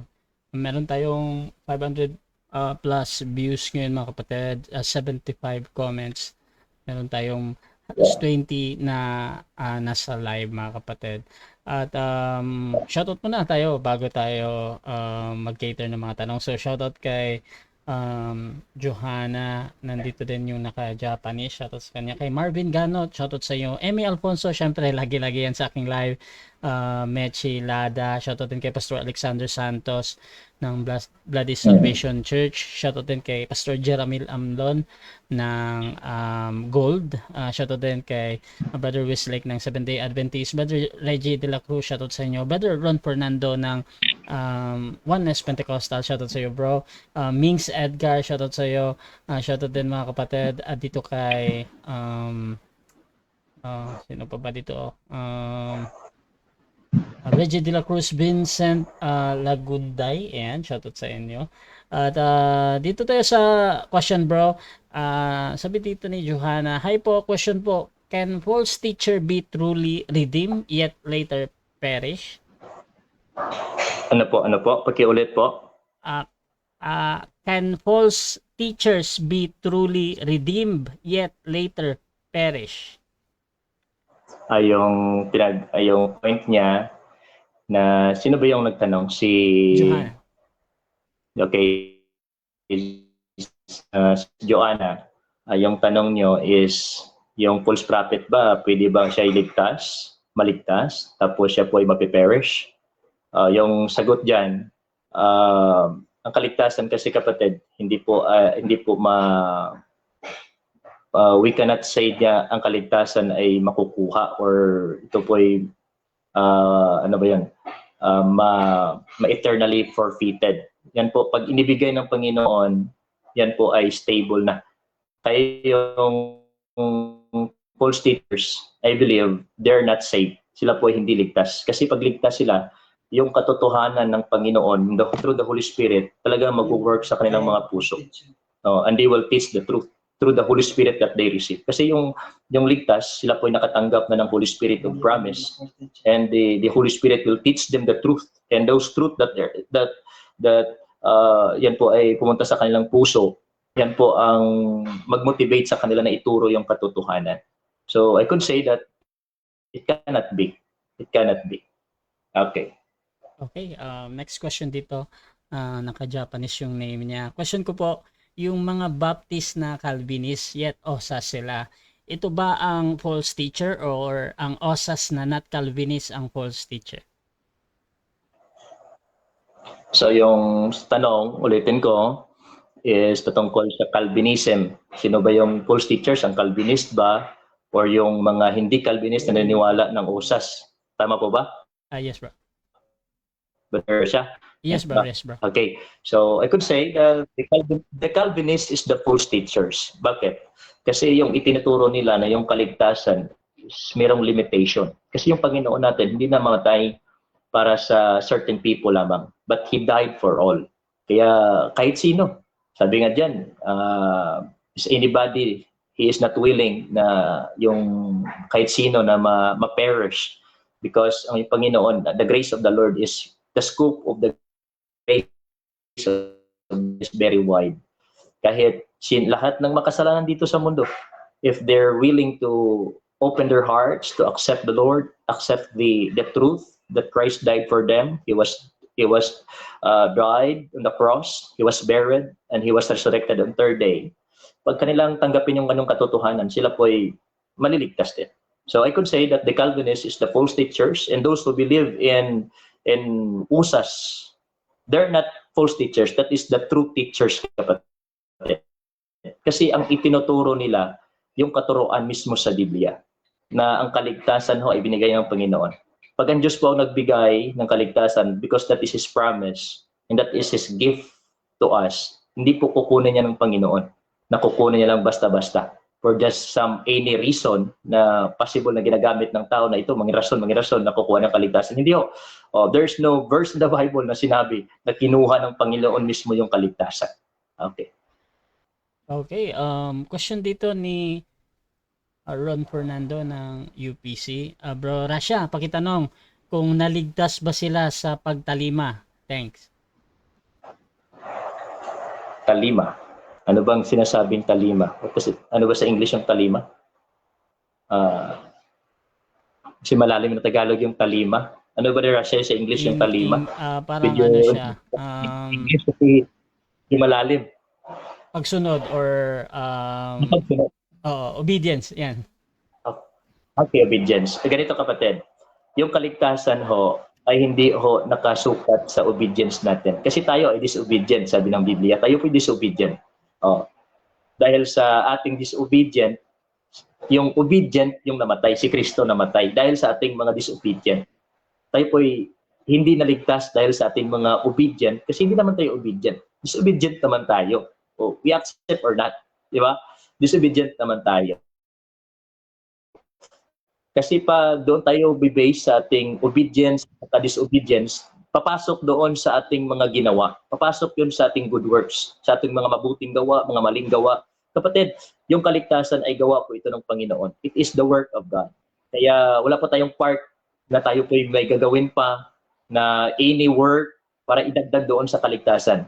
The finished work of Christ is enough na magbigay sa atin ng clear, not just clear but secured, not just secured but eternally na kaligtasan. Yan po. Okay, follow up niya bro. Galing kay Ron. Patutunayan ko na sa pamamagitan ng pagtalima, nagkaroon ng eternal salvation ang tunay na sumasampalataya. Willing ka ba daw sa isang formal debate? Ganito yung kapatid. So, baka ma-misinterpret tayo, no? Pag tayo po ay naligtas na, pag tayo po ay nakatanggap ng totoong kaligtasan kay Kristo, tayo po ay tumanggap, tayo na po ay sumusunod na sa Panginoon as our fruit ng salvation po na tanggap natin. Hindi po tayo naligtas dahil tayo po ay sumunod, but dahil tayo naligtas, kaya tayo ay sumunod. Yan po. Siguro he has the verse, meron siyang verse na ipapakita, but ibang interpretation yon. Hindi yon on the interpretation na ang tao ay maligtas sa pagsunod. Yan po. Okay. At shoutout mga kapatid, again dito sa ating nasa live. Tayo ng question pa dito.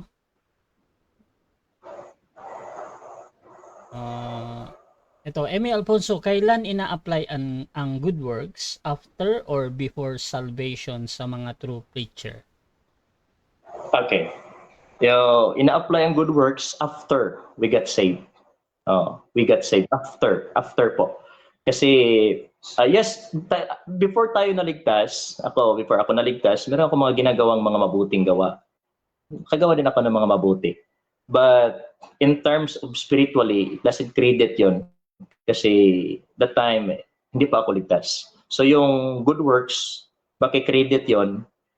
Someday, God will give us reward on what we do, ano yung ginawa natin, after na yon, after na tayo po naligtas. Yan po.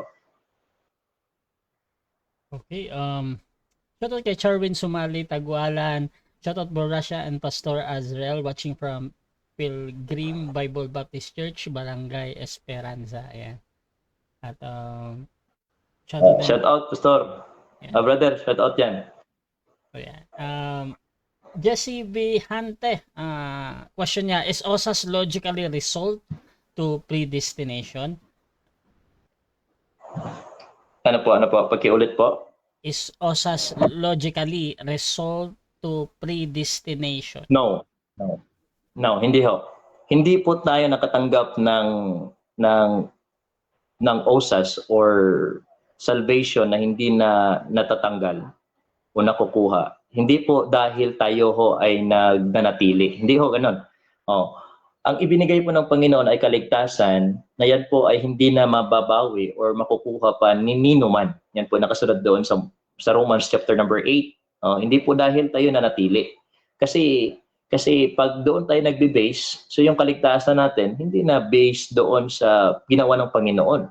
Mag-base na doon sa ating pagpanatili or pag-endure or pag-persevere doon sa ating service sa Panginoon. Yan po ay ang sagot ko diyan is hindi po natin nakukuha ang osas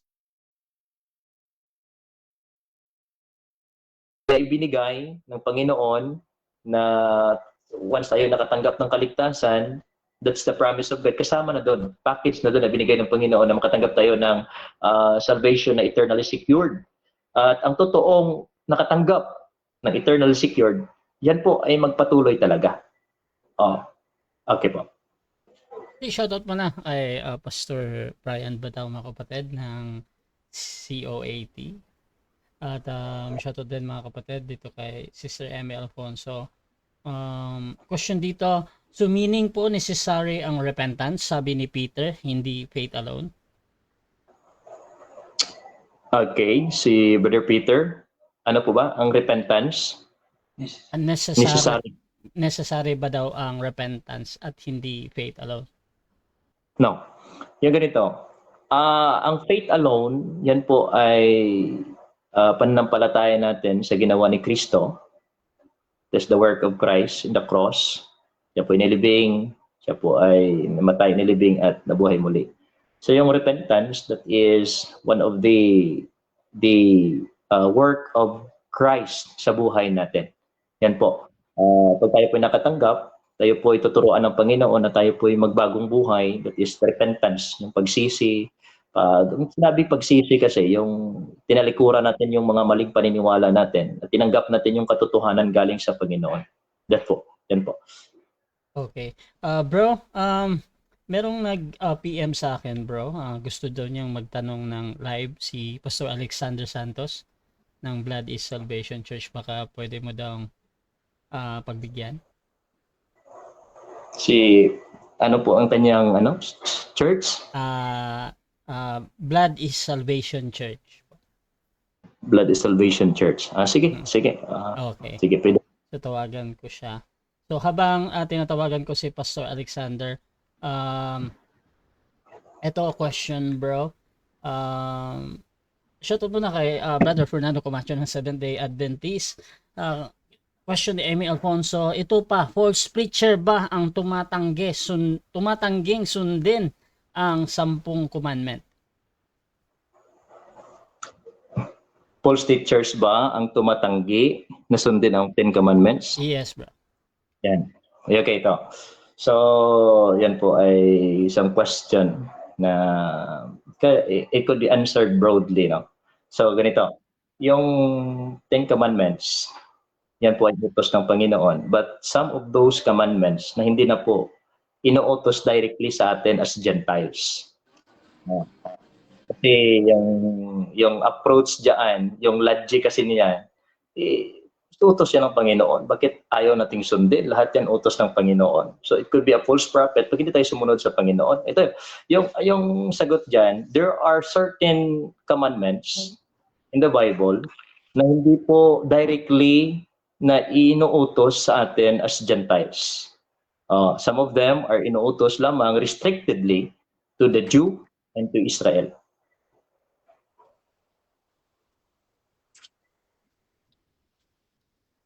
By the way, mga kapatid, nandito na si Pastor Alexander Santos. Bro, magtatanong ka daw? Yes, Pastor, magandang gabi. Good evening, good evening. Isinend kasi sa akin ni Sister Emmy yung live mo. So nagkaroon ako ng interest. Nagustuhan ko yung yung mga message mo.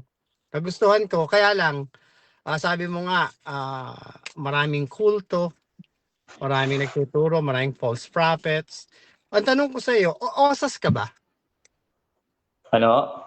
Osas ka ba? Once saved, always saved doctrine? Ikaw ba yun? Kung ano yung sabi ng Biblia, doon tayo. Pag sinabi ng Biblia yung kaligtasan ay gift of God, at yan po ay binigay ng Panginoon at eternally secured ka pag natanggap mo, doon tayo. Doon sa truth ng Biblia po. Okay, so maganda. So kasi si Pastor Fuentes, osas din siya. Osas din siya with kailangan mag-tithes ka, magbigay ng tithes. So, ikaw ba, nire-require mo ba yung tithes or out of the abundance of the heart ang giving? Okay. So yung giving is out of the abundance of the heart. Yan po ang giving. Okay. So, pareho tayo, no? Pareho tayo dyan. So, ngayon, yung buhay mo as preacher, alam mo na hindi mo kaya by works. Alam mo yan, pareho ko. Pareho ba tayo dyan na we cannot do or we cannot follow kung magbe-base tayo sa goodness natin or sumunod tayo sa message ni Apostle Paul, sanctify yourself, be holy for I am holy, sabi ng Panginoon. So ang question ko, ito ba ay kaya mo na maging holy na hindi nagkakamali? No, ganito yan. So tayo po ay nagkakamali because we are in the human nature pa tayo. Nandito pa tayo sa human nature. But through the grace of God, through the help of the Holy Spirit, tayo po ay naging maingat, tayo po ay naging sensitibo to walk in the Spirit. Kasi sabi ng Biblia, we need to walk in the Spirit.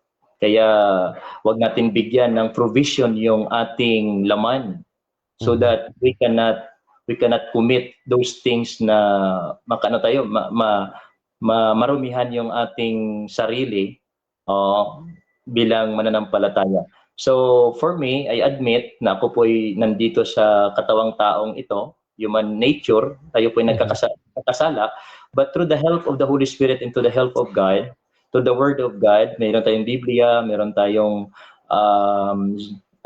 tinatawag na spiritual understanding at saka yung pamumuhay na spiritually, not just perfectly, hindi po ito perfect. Hindi po tayo makagawa ng perfect life as Christ, nang ganoon pareho kay Kristo na hindi nagkasala. But through the grace of God, to the help of the Holy Spirit, atin pong naging careful po tayo, nakikinig po tayo carefully to the Word of God, na tayo po naging maingat, na tayo po hindi makakommit ng such things, mga kasalanan, na it could be possible na tayo po ay madumihan o madungisan bilang preacher po ng Panginoon. Okay. Okay, so do you believe also, gusto ko yung sagot, pareho tayo, do you believe also na ang niligtas ng Panginoon ay yung soul or spiritual nature natin na sealed with the Holy Spirit while in jail with our body, yung flesh? Do you believe na every day it is a battle? Di ba may kasabihan nga tayo na yung sarili mo ang worst enemy, yung sarili mo. So naniniwala ka ba na ang laman natin, na kagaya ni Apostle Paul, there is no good thing in my member which is my flesh, yung katawan ko. Naniniwala ka ba na kahit ikaw ay ligtas, kagaya ng sinabi ni Apostle Paul sa Galatian, ang the fruit of the Spirit are this, love, joy, blah, blah, blah. Yeah. But the work of the flesh is yung mga lust, yung mga kalibugan, kahalayan, inggit, lahat-lahat. So, do you believe na ngayon ay nakatira pa sa iyan yung ganyan klaseng laman na lust of the flesh, envy, sabihin mo na lahat ng kamunduhan. Do you believe na kahit ligtas ka ay nakatira pa sa iyang lahat ng kasamaan sa katawan? Do you believe that? Okay. So ito yan. So yung tanong mo is patungkol sa if we are able, na meron pa ba tayong ganung mga bagay, kaya pa ba natin, possible ba yan sa atin? Okay, ganito yan. So nang tayo po niligtas, sabi mo kanina, yung kaligtasan natin is kahit ito, meron itong from the penalty of sin, yung ating kaluluwa, and then we are sanctified, yan po ay from the power of sin, and soon, balang araw na when Christ come, meron po tayong glorification na yung ating katawan, ito po ay i-change ng Panginoon into glorified body, na hindi na ito magkakommit ng such any sin na nandito sa mundo. So yung tanong mo, yan po ay possible na ma-commit natin pag tayo po ay hindi makinig, hindi po tayo naging eager na tayo po ay sumunod sa salita ng Panginoon. But it doesn't say na yung kaligtasan natin ay makuha. At ang totoong ligtas, hindi yung kayang gawin yung mga habitual sin. Tinatawag yung habitual sin. Siguro makakomit tayo one time, 3 times, 4 times, but hindi po natin ginagawang habit, hindi natin isinasabuhay yung kasalanan. Kaya kapatid, Pastor, pag ganong mga bagay, pag yung kasalanan po ay naisa sa buhay, nako, delikado po yung Pastor. Pag pinapractice po natin ang ganong mga bagay, kasi I cannot judge, but ano yun eh, hindi natin judge ang mga bagay. Diyos na nakakaalam. But for me, sa akin personally, ang ganyang mga bagay, mga things na sinasabi mo kanina, I very sensitive to the Holy Spirit, to the Word of God, and I'm carefully na hindi po ako mahuhulog sa ganyong mga bagay na before it was the past, ngayon po ay binago na tayo ni Kristo. Sabi ng Biblia, if any man be in Christ, he is a new creature. Yeah, ganun po ang sagot ko, Pastor. Okay, so ang suma total ng sagot mo, nakatira pa sa iyo yun, pero dahil sa yung sanctification para sa akin kasi is the Word of God to be sanctified, and yan yung aral, yan yung Bible. The Word of God is Spirit, so yun yung aral. So sa nakita kong sagot mo, which is I mostly agree na sinabi mo na hindi na namumuhay man sa iyo, sa akin yung kasalanan na binanggit ko, pero dahil sa pakikinig ng Word of God, ang proper answer sa akin ay mas naiiwasan mo. Tama ba ako? Yeah, yes. Mas naiiwasan. But it's possible, di ba? It's possible to happen. That's true, Pastor. Okay, so I think satisfied ako. I think pareho tayo. Yeah. Ang pagkakaiba lang natin, siguro pareho tayong cute din at gwapo. Ang pagkakaiba lang natin, ine-expose ko yung mga utak. Ine-expose mo sila sa aral, which is I'm going to support you, Brad. Mag-usap pa tayo, gusto kita. I'm willing to support you. Pareho tayo. So ang pagkakaiba lang natin, ine-expose ko yung utak nila. Ikaw ang ine-expose mo yung aral. And the way I think. Dahil na siya satisfied ako, gusto ko makipag-connect dito kay Pogi. At I like you, Brad. You're my brother. Mag-brother tayo. Yeah. Sige, Brad Rasha, maya I'm ready ako anytime, Brad. Ready ako. Okay, so dako tayo sa thank you pala Pastor Alexander, no. So dako tayo sa ibang tanong. Question ni Brother Aladin Gregorio dito. Tanong ko lang, may miracle ba ang saved Christian ngayon? May miracle ba ang saved Christian ngayon?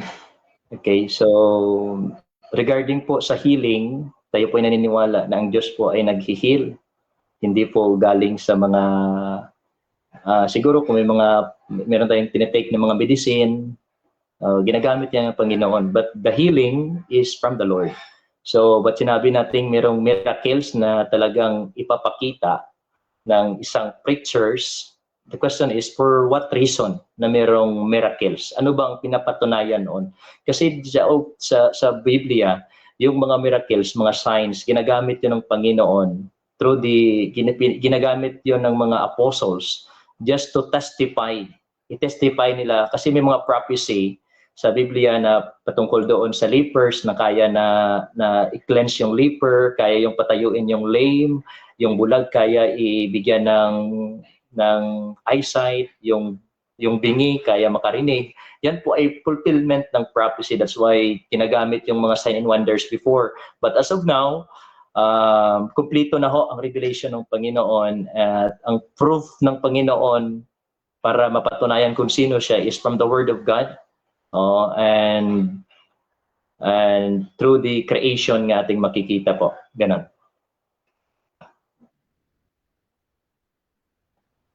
Dito galing kay Jassy Bihante. How about if we will not endure until the end? Does it mean that we lose our salvation?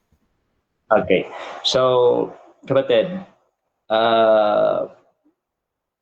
ang totoong ligtas talaga ay mag-i-endure. May verse yan sa Biblia in Philippians. I will read some verses in the Bible just to answer sa katanungan ninyo. Philippians chapter number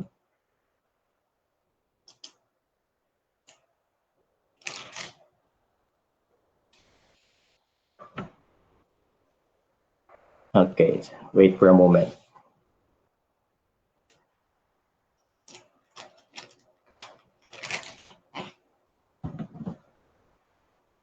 Okay, so I will point out the verse. Nakasaad kasi dito, ang sinulat dito sa verse na ito is yung ating Panginoon, siya po ay mag-help sa atin na tayo po ay maka-endure. Tayo po ay manatili doon sa Kanya. Kasi if we abide in Him, siya po ay tutulong din sa atin. Kaya mayroong salita ng Diyos through the Holy Spirit na tayo po ay tutulungan na tayo po ay maka-abide sa Kanya. Maka-abide sa turo. In fact, pag ikaw ay anak ng Panginoon, may seal of the Holy Spirit ka na. At saka yung Holy Spirit, yun po ang mag-push, siya po yung magre-reveal sa inyo ng mga bagay na dapat gawin so that you could continue in the right doctrine, right worship, and even sa right living po na magiging Kristiyano. Okay. Ganun po. Bro, Brad, pwede pa magtanong, Brother Rasha? Ito na lang. Okay, May tatanong pa yeah. Okay lang, Pastor? Sige po, Pastor. Okay. Yung sa dalawang nagtanong, yung pangalawa, medyo hindi ako satisfied. Gusto ko lang i-clarify. Ang sinabi niya, by the way, kung talagang fully na bago ko yung tanong ko, ilang beses ka bang mag-podcast dito kay Brother Rasha? Ilang beses? Ilang beses ba? Isang linggo sa isang linggo. Hindi pa, Pastor, hindi pa po fix kasi first time pa ito. Okay. Hindi pa fix. Pagplanuhan pa. By and by, Sige. connect lang po si Brother Rasha. Okay, so if ever na magde-decide ka, if ever na alam ko na, so far alam ko pareho tayo, yung once a week podcast mo, yung first 3 months, ako na magbabayad. Dahil gusto ko yung sinasabi mo. Okay ba sa iyo yun? Kumbaga, parang yan yung ministry ko kasi, ganyan ang ministry ko. So yung first 3 months, ako na magbabayad. Kaya Rasha, mag-schedule ka ng once a week. So yan ang sinasabi ko sa mga tao, hindi ito pagmamalaki, kagaya kila Erwin, hindi ito pagmamalaki. Ito ang ministry ko. When I feel like I need to do something, I'll do it. So, Brother Rasha, first 3 months, sa akin may charge yung podcast ni Pastor. Ngayon, yung pangalawang sagot mo, sabi mo, lahat, ang question kasi sa'yo, yung the one who endures till the end, yun yung shall be saved. Ang sagot mo, yun talagang nag-i-endure, tapos magbabasa ka pa ng Bible. So, kung sa akin ang tanong na yan, ang sagot ko ay ganito. Ang sagot ko ay, yung pag-i-endures na yan ay hindi for salvation sa panahon ngayon. Hindi for salvation kasi selyado na kami. However, kung ano man yung sinasabi ni Jesus Christ dyan, it's not for my time today. So, agree ka ba doon, Pastor? Yun lang ang tanong ko. Good answer, Pastor. Ito po, kasi yung tanong kanina, I basically interpret na ipatungkol yon sa kaligtasan ang sinasabi. But on the verse na yung he that endureth to the end shall be saved, totoo po yun. Hindi po yun verse that applied to the salvation ngayon. Totoo po yun. But yung kanina kasi, yung approach ng questioning na yung pag-i-endure is, kasi kanina is pointing niya yung kaligtasan na paano makapag-endure, ano ba makapag-endure pa ba tayo, ganito. So ang sagot doon na ang Diyos po ay tutulong sa atin na tayo po ay makapag-endure sa katotohanan, na tayo po hindi madayan itong sanlibutang ito, at manatili tayo doon sa katotohang aral. But on the verse in Matthew, yung sinabi mo kanina, that he that endure to the end shall be saved, yan po, ay hindi po yan applicable, hindi po yan interpreted na sa kaligtasan po ngayon natin. Yan po.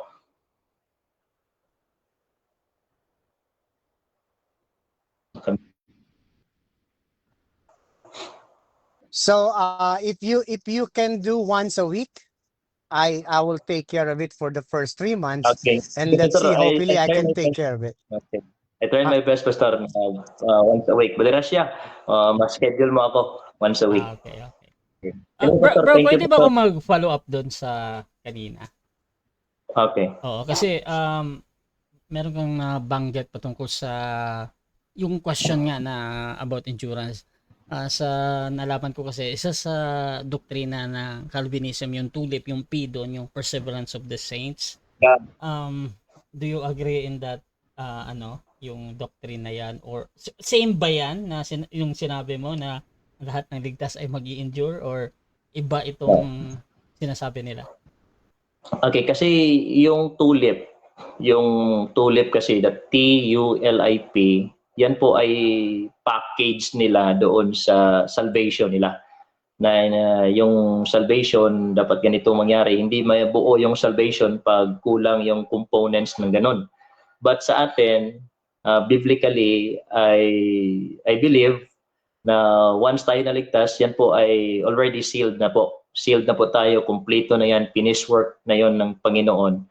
At yung pag-i-endure natin, that is the work of sanctification naman ng Panginoon through the help of the Word of God, through the help of the Holy Spirit.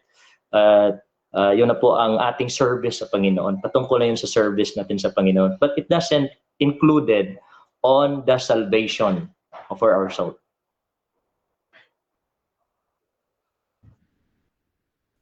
Siguro, shoutout muna sa ating mga nasa live, kapatid. So, shoutout kay Alidin Gregorio. Follow up lang, bro Rasha, meron bang miracle ang individual na saved Christian ngayon?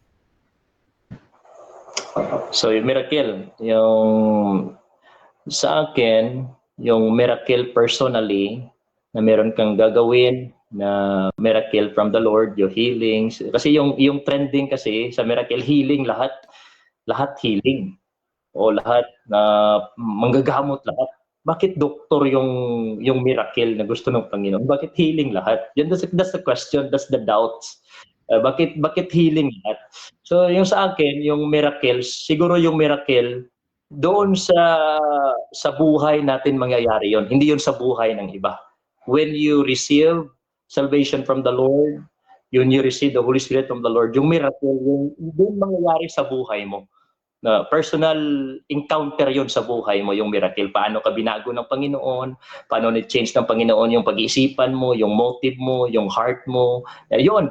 But on making miracles to others, ako po ay naniniwala na hindi na po applicable yung miracles ngayon. Kasi if the question natin, bakit manggagamot ng yung miracles na ginagawa ng tao? Bakit they're just healing and healing and healing for such thing? Oh, okay, wala na bang ibang miracles? Gano'n na bang magawa natin? So it could be questionable. Yun po nakukommon ng lahat. About yung bro, yung speaking in tongues, bro, na meron yung church na gano'n, di ba? Speaking of tongues, maling interpretation yun nila na ngayon daw may speaking of tongues. Wala na pong speaking of tongues kasi nangyayari lang yun once. Kaisa lang yun nangyari doon sa time po ng mga apostles. Doon lang po nangyari. Hindi na po nangyari. And there is no record after the apostles na meron pa pong mga speaking of tongues. Okay, yun na po.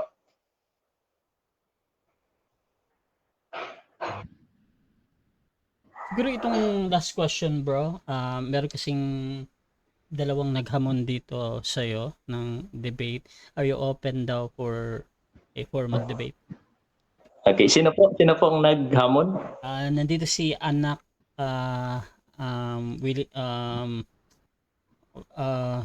si Ron Fernando ng UPC at Si? Ron Fernando, bro, at saka si ano ba yun? Si anak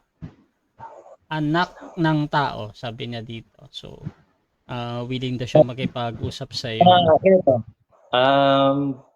If time will come, tayo po ay magpupunta din tayo sa ganong mga arguments, mga debates.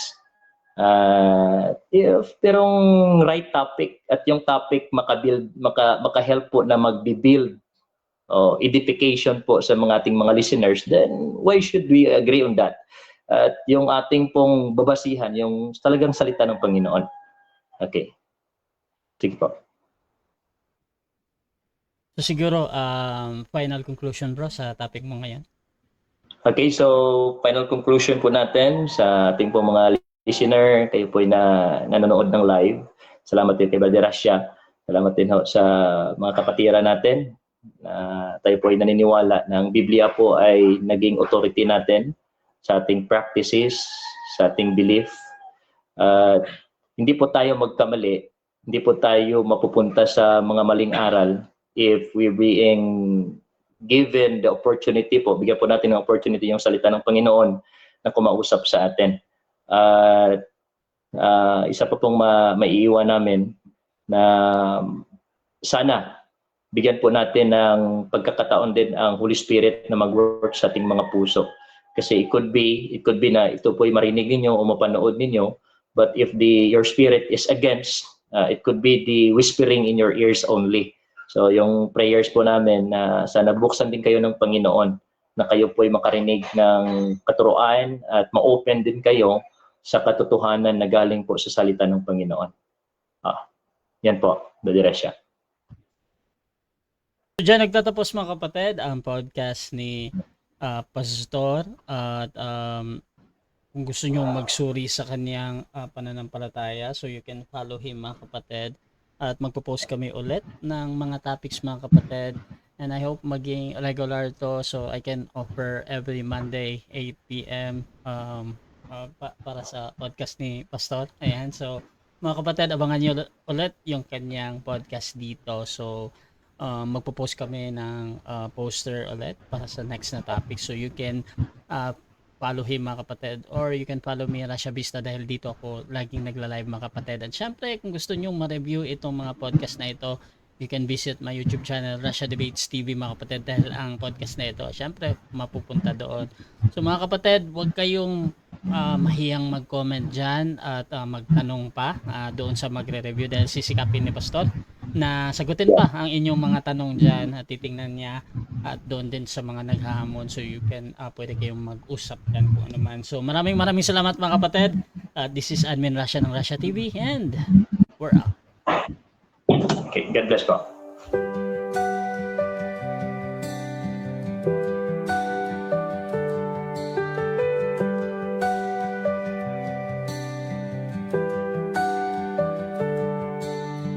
Darkness fades when you are